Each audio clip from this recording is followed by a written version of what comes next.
Hello, good morning dear students. पिछले lecture में हमने पढ़ा था कि किस प्रकार से एक फर्म का संतुलन होता है परफेक्ट कंपटीशन के अंदर, पूर्ण प्रतियोगिता के अंदर। जो उसके दो मेथड थे, एक तो टोटल रेवेन्यू मेथड और total revenue and total cost method, और एक था मार्जिनल रेवेन्यू और मार्जिनल कॉस्ट मेथड। उसके द्वारा हमने देखा था कि किस प्रकार से एक फर्म का संतुलन परफेक्ट कंपटीशन के अंदर होता है। तो वहाँ पर हमने कोई भी किसी फर्म का संतुलन कब होता है, जहाँ पर उसके जो लाभ हो वो क्या हो, अधिकतम हो, और उसकी हानि क्या हो, न्यूनतम हो। आज हम देखेंगे भाई किस प्रकार से टाइम पीरियड के अंदर किसी भी फर्म का और आपकी जो इंडस्ट्री होता है उसका किस प्रकार से इक्विलिब्रियम होता है, संतुलन होता है। तो जो आपका फर्म का और इंडस्ट्री का जो इक्विलिब्रियम हम किसके अंदर देखते हैं, जो टाइम पीरियड के अंदर दो टाइम पीरियड होते हैं, एक तो आपका शॉर्ट रन होता है और एक आपका लॉन्ग रन होता है। शॉर्ट रन के अंदर क्या होता है, जो भी आप उत्पादन के जो भी वेरिएबल फैक्टर होते हैं, परिवर्तनशील जो साधन होते हैं, उनमें परिवर्तन करके फर्म क्या है अपने उत्पादन में परिवर्तन कर सकती है। और लॉन्ग रन के अंदर यानी कि दीर्घकाल के अंदर जो उत्पादन के जो साधन होते हैं सभी के सभी क्या होते हैं, परिवर्तनशील होते हैं। उन सभी में परिवर्तन करके फर्म क्या कर सकती है, अपने उत्पादन को कम या ज़्यादा कर सकती है। आगे हम देखते हैं, जैसे आपका शॉर्ट रन के अंदर हम देखेंगे किस प्रकार से इंडस्ट्री का इक्विलिब्रियम होगा और फर्म का इक्विलिब्रियम होगा। तो फर्म से हमने देखा था भाई, फर्म एक ऐसी इकाई है जो लाभ कमाने के उद्देश्य से क्या करती है, उत्पादन करती है। और उद्योग या इंडस्ट्री से हमारा अभिप्राय है कि जो ये एक प्रकार से फर्मों का समूह होता है। फिर आपका जो आपकी फर्म होती है शॉर्ट रन के अंदर, कोई किसी भी फर्म को क्या है, सुपर नॉर्मल प्रॉफिट मिल सकते हैं, इनके असामान्य लाभ मिल सकते हैं, नॉर्मल प्रॉफिट मिल सकते हैं, सामान्य लाभ, और मिनिमम लॉस भी उसको हो सकता है। इनके जो शिथिर लागत की उसको क्या है, हानि उठानी पड़ सकती है। अब हम देखते हैं कोई फर्म कब संतुलन में होती है। एक फर्म उस समय संतुलन की स्थिति में होती है जब वह अपने उत्पादन के स्तर में परिवर्तन नहीं करना चाहती, यानी कि जो भी उत्पादन कर रही है वो उसके स्तर में कोई परिवर्तन करना नहीं चाहती। वह न तो अपने उत्पादन के स्तर को बढ़ाना चाहती और न ही उसको कम करना चाहती।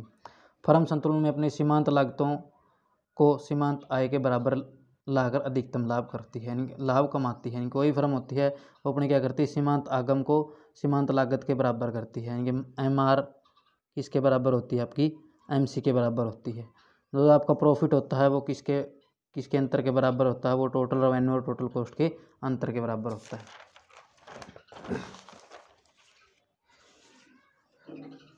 पूर्ण प्रतियोगिता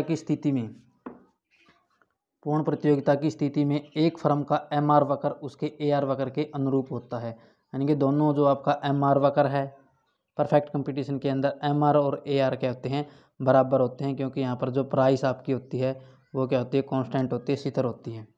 MR वक्र XX के समांतर होता है, इसलिए फर्म संतुलन की स्थिति में होती है जब MC बराबर MR या AR, जब MC इनके मार्जिनल कॉस्ट, मार्जिनल रेवेन्यू या एवरेज रेवेन्यू सभी क्या बराबर हो, जब फर्म क्या होगी, संतुलन की स्थिति में होगी। अब हम देखते हैं इक्विलिब्रियम ऑफ ए इंडस्ट्री। एक इंडस्ट्री का किस प्रकार से संतुलन होता है, इंडस्ट्री के संतुलन का निर्धारण किस प्रकार से किया जाता है। एक उद्योग उस समय संतुलन की स्थिति में होता है जब फर्मों की उद्योग में आने या छोड़ने की प्रवृत्ति नहीं होती, यानी कोई फर्म कब होगा, हमने इसकी परफेक्ट कंपटीशन के अंदर जो विशेषताएं पढ़ी थी, वह फर्मों के उद्योग के अंदर आने की और उन उद्योग को छोड़ने की क्या होती है, स्वतंत्रता होती है। लेकिन संतुलन की स्थिति में कब होगा, वह जब कोई भी फर्म न तो उद्योग को छोड़ के जाए और न ही उसमें प्रवेश करे, यानी कि जितनी भी फर्म उद्योग के अंदर काम करती हैं वो करती रहें। जब प्रत्येक फर्म भी संतुलन में होगी, यानी कि एक उद्योग उस समय संतुलन में होगा जब सभी फर्में क्या, प्रत्येक फर्म में क्या होगी, संतुलन में होगी। पहली शर्त का मतलब है कि उद्योग की सब फर्मों की औसत लागत वक्र उसके औसत आगम वक्रों पर स्थिर है, यानी जिस प्रकार जो पहली कंडीशन हमने पढ़ी थी, वह फर्मों की जो औसत लागत वक्र है वो किसके बराबर है, औसत रेवेन्यू के, मार्जिनल MR के बराबर है। एवरेज रेवेन्यू किसके बराबर होगी, मार्जिनल रेवेन्यू के बराबर होगी। वे केवल सामान्य लाभ उठा रही हैं। फर्म जब इक्विलिब्रियम, कोई भी इंडस्ट्री अगर संतुलन में होगी तो सभी फर्में क्या हैं, केवल सामान्य लाभ ही कमा रही होती हैं, जो फर्मों के औसत लागत वक्र में शामिल है, यानी कि जो भी फर्म का औसत एवरेज जो कॉस्ट होती है उसके अंदर क्या है, वो शामिल होती है। आगे हम देखते हैं किस प्रकार से इसकी दो कंडीशन होती है इक्विलिब्रियम की। जो आपका MR है वो किसके बराबर होता है, MC के बराबर होता है, और MR जो कर्व होता है वो MC वक्र को नीचे से काटता है। अब हम जिस प्रकार से हमने देखा था पहले, जो कोई भी आपका जो प्राइस डिटर्मिनेशन किस प्रकार से होता है या इंडस्ट्री किस प्रकार से इक्विलिब्रियम में होगी, ओ एक्स एक्सिस पर आपकी क्वांटिटी है और ओ वाई एक्स पर आपकी प्राइस है। ये आपकी SS जो कर्व है ये आपका सप्लाई कर्व है, और जो DD क्या है, डिमांड कर्व है। तो इस प्रकार से हम देखते हैं भाई, जहाँ पर E पॉइंट पर क्या है, प्राइस का डिटर्मिनेशन होता है, और इसी प्राइस पर जो आपकी फर्म में है वो क्या करती है, अपने प्रोडक्शन को सेल करती है। तो जब इस प्रकार जब ये फर्म यहाँ पर क्या है, संतुलन की स्थिति में है, जब सभी फर्में संतुलन में होगी तो उद्योग भी क्या होगा, संतुलन में होगा। तो E पॉइंट पर आपका जो इंडस्ट्री है वो क्या करती है, वो क्या है, संतुलन के अंदर हर OM मात्रा का क्या कर रही है, वो प्रोडक्शन कर रही है। आगे आपकी है condition equilibrium of A firm and industry, यानी कि एक फर्म और इंडस्ट्री के संतुलन की क्या क्या शर्तें हो सकती हैं। सबसे पहली जो शर्त है वो क्या है, आपकी जो MC है, मार्जिनल जो कॉस्ट है वो किसके है, मार्जिनल रेवेन्यू के बराबर होती है। मार्जिनल कॉस्ट करो कट दी MR बिलो, यानी कि जो आपका सीमांत लागत जो वक्र है वो सीमांत आगम वक्र को नीचे से काटता है। फिर हम देखते हैं आपका भाई शॉर्ट रन के अंदर, short run equilibrium firm and industry, किस प्रकार से एक फर्म का और इंडस्ट्री का शॉर्ट रन के अंदर इक्विलिब्रियम होता है या संतुलन का निर्धारण किस प्रकार से किया जाता है। तो अल्पकाल में हमने देखा था भाई, अल्पकाल समय की अवधि है जिसके अंदर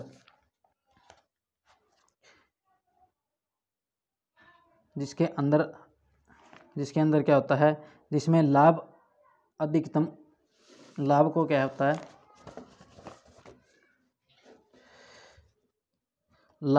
अधिकतम लाभ उठाने के लिए या हानि को न्यूनतम करने के लिए फर्म उत्पादन के परिवर्तनशील साधनों में परिवर्तन करके उत्पादन के स्तर को बदल सकती है। यानी कि वो क्या कर सकती है भाई, अपने लाभ को तो मैक्सिमाइज करने के लिए और अपनी हानि को न्यूनतम करने के लिए जो भी उत्पादन के जो परिवर्तनशील साधन होते हैं उनमें ही परिवर्तन करके उत्पादन को क्या कर सकती है, चेंज कर सकती है। जो फर्म उद्योग के अंदर जो फर्मों की संख्या होती है वो क्या होती है, सीतर होती है। कोई भी जो वर्तमान फर्म में है ना तो उद्योग को छोड़ सकती है और ना ही उसमें प्रवेश कर सकती है। उद्योग अल्पकाल में संतुलन में तब होगा जब इसका कुल उत्पादन स्थिर रहता है। यानी कि जो अल्पकाल के अंदर कोई भी उद्योग है वो कब संतुलन में होगा, जब उसका जो उत्पादन होता है वो क्या रहता है, स्थिर रहता है। उसमें न तो कोई बढ़ने की प्रवृत्ति होती है और ना ही कोई कम होने की प्रवृत्ति होती है। यदि सभी फर्में संतुलन में होती है तो उद्योग भी क्या होता है, संतुलन में होता है। अल्पकाल में उद्योग का पूर्ण संतुलन होने के लिए सभी फर्मों का केवल सामान्य लाभ कमाने की जरूरत है। यानी कि जब भी कोई भी अल्पकाल के अंदर हम देखते हैं भाई, जब कोई भी उद्योग कब संतुलन में होगा, जब अल्पकाल के अंदर सभी फर्में क्या हो रही हैं, सामान्य लाभ कमा रही हैं। फिर इस जैसे कि आपने हम डायग्राम में देख रहे हैं भाई, जो इसके अंदर हमने पीछे देखा था भाई, जो आपकी फर्म होती है वो क्या करती है भाई, जो सुपर नॉर्मल प्रॉफिट भी कमा सकती है, शॉर्ट रन के अंदर नॉर्मल प्रॉफिट भी कमा सकती है और उसको मिनिमम लॉस भी हो सकता है। तो इस प्रकार से हम देखते हैं भाई किस प्रकार से आपके जो फर्म का और जो आपकी इंडस्ट्री होती है उसका किस प्रकार से इक्विलिब्रियम होता है शॉर्ट रन के अंदर।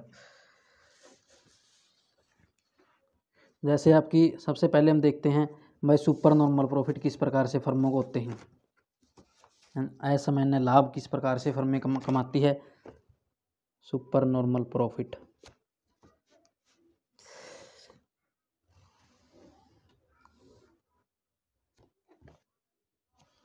ओ एक्स पर हम लेते हैं आपका आउटपुट और ओ वाई पर हम लेते हैं आपकी AR MR या प्राइस। ये आपकी हमने देखा था परफेक्ट कंपटीशन के अंदर आपका जो AR है किसके बराबर होता है, MR के बराबर होता है या प्राइस के बराबर होता है।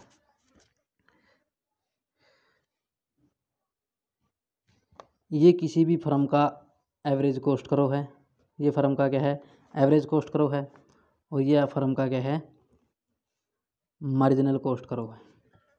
तो अब हम देखते हैं भाई, जो आपकी प्राइस है वो यहाँ पर उद्योग के द्वारा डिटरमाइन यहाँ पर होती है P पॉइंट। OP आपकी प्राइस क्या है, निर्धारित की जाती है। लेकिन जो आपकी फर्म की जो कॉस्ट है वो क्या है, वो आपकी ओ एम के बराबर है, ओ क्यू के बराबर है। तो इस प्रकार से हम देखते हैं जो भी आपका ये जो एरिया है यानी कि उसकी कोस्ट तो OP1 है और उसका रेवेन्यू क्या है OP है। कोस्ट क्या है रही फर्म की OP1 और रेवेन्यू क्या है OP है। तो इस प्रकार से हम देखते हैं उसकी कोस्ट तो कम है और उसका रेवेन्यू क्या है ज़्यादा है। तो जो ये एरिया है, ये एरिया क्या आपका सुपर नॉर्मल प्रॉफिट है। सुपर नॉर्मल प्रॉफिट में क्या होता है, मैं जो आपकी सुपर नॉर्मल प्रॉफिट में जो आपकी टोटल रेवेन्यू जो आपकी MR होती है, मार्जिनल रेवेन्यू होती है, वो क्या होती है ज़्यादा होती है एवरेज रेवेन्यू से। या फिर हम इसको ये भी बोल सकते हैं भाई जो टोटल कॉस्ट है वो क्या होती है, वो कम होती है और जो टोटल रेवेन्यू क्या है वो ज़्यादा होता है। यहाँ पर जब भी आपकी टोटल कॉस्ट कम हो और टोटल रेवेन्यू ज़्यादा हो तो वहाँ पर सभी फर्मों को क्या मिलते हैं, एक फर्म को क्या मिलते हैं, सुपर नॉर्मल प्रॉफिट मिलते हैं। हम नॉर्मल प्रॉफिट की बात करें तो नॉर्मल प्रॉफिट में क्या होगा, OX पर हम आउटपुट लेते हैं और OY पर प्राइस, AR और MR। ये आपकी परफेक्ट कंपटीशन के अंदर क्या होता है, AR इसके बराबर होती है आपकी MR के बराबर होती है। अब हम देखते हैं ये आपका किसी भी ये फर्म का क्या है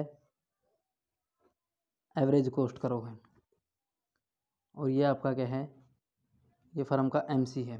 तो यहाँ पर आपकी जो दोनों कंडीशन है यहाँ पर MR और MC क्या है बराबर हैं और यहाँ पर OP प्राइस है। तो जिस प्रकार से हम देखते हैं भाई जो आपकी नॉर्मल प्रॉफिट के अंदर इस यहाँ पर फर्म को क्या मिल रहे हैं, नॉर्मल प्रॉफिट मिल रहे हैं। नॉर्मल प्रॉफिट के अंदर आपकी जो MR है वो किसके बराबर है, आपकी MC के बराबर है, या आपकी जो टोटल कॉस्ट है वो किसके बराबर है, टोटल रेवेन्यू के बराबर है। यहाँ ना तो आपकी कॉस्ट ज़्यादा है और ना आपका रेवेन्यू ज़्यादा, दोनों बराबर है। तो इस प्रकार से इसमें सभी फर्मों को क्या मिलते हैं, आपके सामान्य लाभ ही कमा रही। आगे हम देखते हैं मिनिमम लॉस। कोई भी फर्म हो सकती है, उसको क्या हो सकते हैं, मिनिमम लॉस भी हो सकते हैं, यानी कि न्यूनतम हानि भी उसको क्या है उठानी पड़ सकती है। जैसे कि हम देखते हैं आपका डायग्राम के थ्रू, OX एक्सिस पर वही आउटपुट आपका और OY पर आपकी क्या है प्राइस, AR और MR।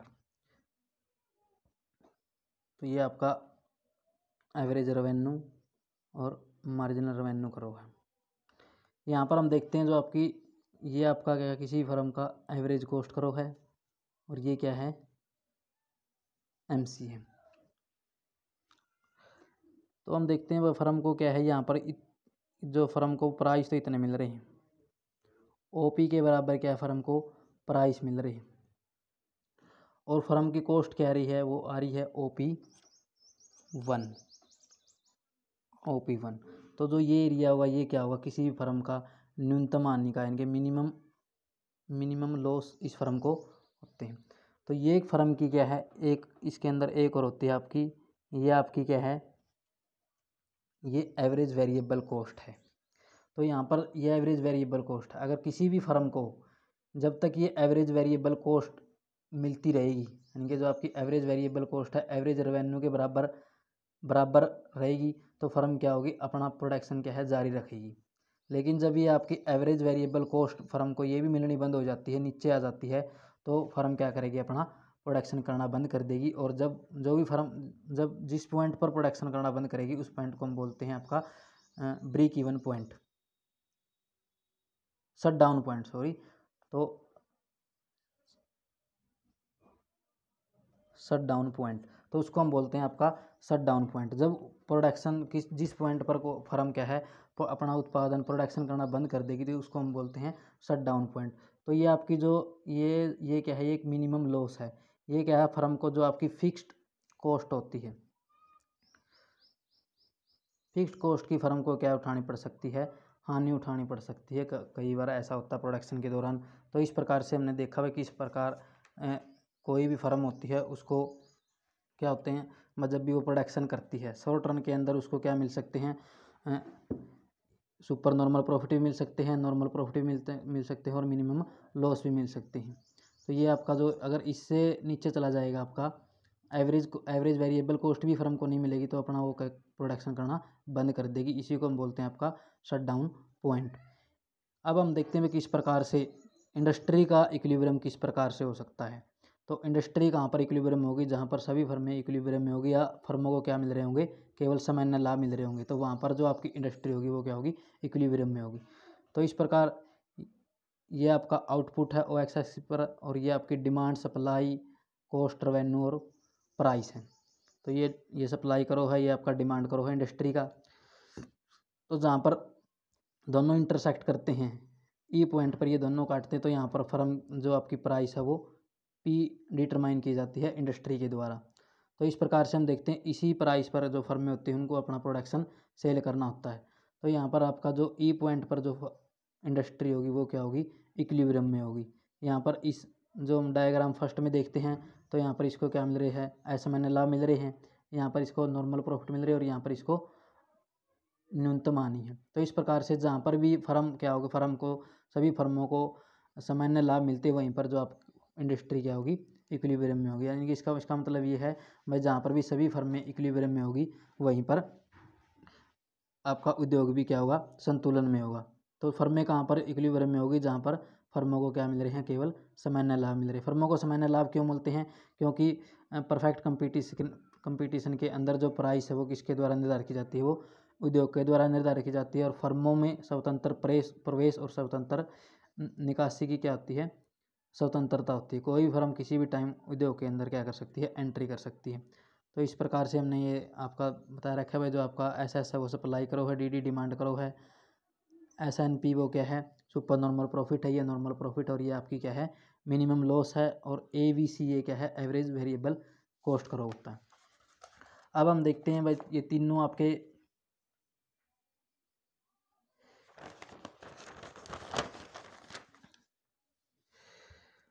तो इस प्रकार से हमने देखा भाई जो आपकी संतुलन की स्थिति में यह आवश्यक नहीं है कि फर्म को सामान्य लाभ ही हो। हम देखते हैं कोई भी संतुलन की स्थिति है उसमें ये अल्पकाल के अंदर ये आवश्यक नहीं है कि फर्म को केवल सामान्य लाभ ही मिले। तो तीन स्थितियाँ हो सकती है। फर्म को असामान्य लाभ मिल सकते हैं क्योंकि अल्पकाल में नई फर्में उद्योग में प्रवेश अल्पकाल के अंदर नई फर्में उद्योग में प्रवेश नहीं कर सकती। फर्मों को सामान्य लाभ मिल सकते हैं। फर्मों को न्यूनतम हानि भी उठानी पड़ सकती है क्योंकि अल्पकाल में कीमत कम होने पर भी फर्म हमेशा के लिए उत्पादन करना बंद नहीं कर देती। यानी कि अगर प्राइस कीमत कम भी होती है तो फर्म क्या है, हमेशा के लिए उत्पादन करना बंद नहीं करती। यदि यह केवल थोड़े समय के लिए उत्पादन बंद भी करेगी तो उसे शीतल लागतों की हानि उठानी पड़ेगी, जिसको हम क्या बोलते हैं, न्यूनतम हानि। अगर थोड़े समय के लिए उत्पादन करना बंद भी कर देती है तो उसको जो आपकी शीतल लागतें होती हैं उनकी हानि उठानी पड़ती है, जिसे हम क्या बोलते हैं, न्यूनतम हानि बोलते हैं। अब हम देखते हैं आपका जो सुपर नॉर्मल प्रॉफिट क्या होता है।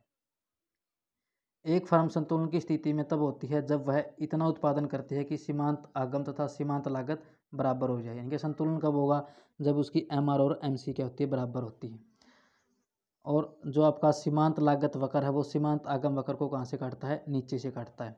तो एक फर्म को संतुलन की स्थिति में असामान्य लाभ उस समय प्राप्त होते हैं जब उद्योग द्वारा निर्धारित कीमत पर, उद्योग द्वारा जो कीमत निर्धारित की जाती है उस पर जो आपकी जो फर्म की आय होती है, यानी कि जो एवरेज रेवेन्यू होती है, निर्धारित कीमत पर फर्म द्वारा निर्धारित औसत आय, यानी कि जो प्राइस होती है फर्म की औसत लागत से अधिक होती है। यानी कि जो एवरेज रेवेन्यू होता है वो क्या होता है, ज़्यादा होता है एवरेज कॉस्ट से।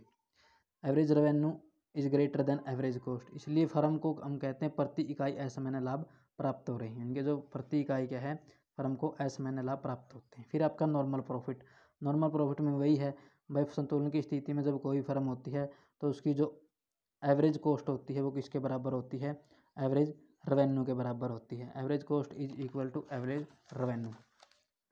किसी फर्म को मिनिमम लॉस भी हो सकते हैं। तो संतुलन की अवस्था में कोई भी फर्म है उसको क्या हो सकते हैं, मिनिमम लॉस भी हो सकते हैं। उसको जो आपकी फिक्स्ड कॉस्ट होती है उसकी क्या है, हानि उठानी पड़ सकती है। अगर कोई भी फर्म प्रोडक्शन करना बंद भी कर देती है तो उसको फिक्स्ड कॉस्ट की जो हानि है वो उठानी पड़ेगी। तो इस प्रकार से जब आपकी जो एवरेज रेवेन्यू होती है, यहाँ पर जो आपकी एवरेज रेवेन्यू किसके बराबर होती है, एवरेज वेरिएबल कॉस्ट के बराबर होती है। जब फर्म को ये एवरेज वेरिएबल कॉस्ट मिलनी बंद हो जाएगी तो अपना प्रोडक्शन करना बंद कर देगी। तो इसी को हम क्या बोलते हैं, शट डाउन पॉइंट। तो इस प्रकार से हम देखते हैं किसी भी शॉर्ट रन के अंदर फर्म को क्या है, आप किसी भी फर्म को सामान्य लाभ भी मिल सकते हैं और असामान्य लाभ भी मिल सकते हैं और उसको मिनिमम लॉस भी हो सकता है। और किस प्रकार से फिर हम देखते हैं भाई इक्विलिब्रियम, इंडस्ट्री का इक्विलिब्रियम किस प्रकार से किया जाता है शॉर्ट रन के अंदर आपके परफेक्ट कंपटीशन के अकॉर्डिंग।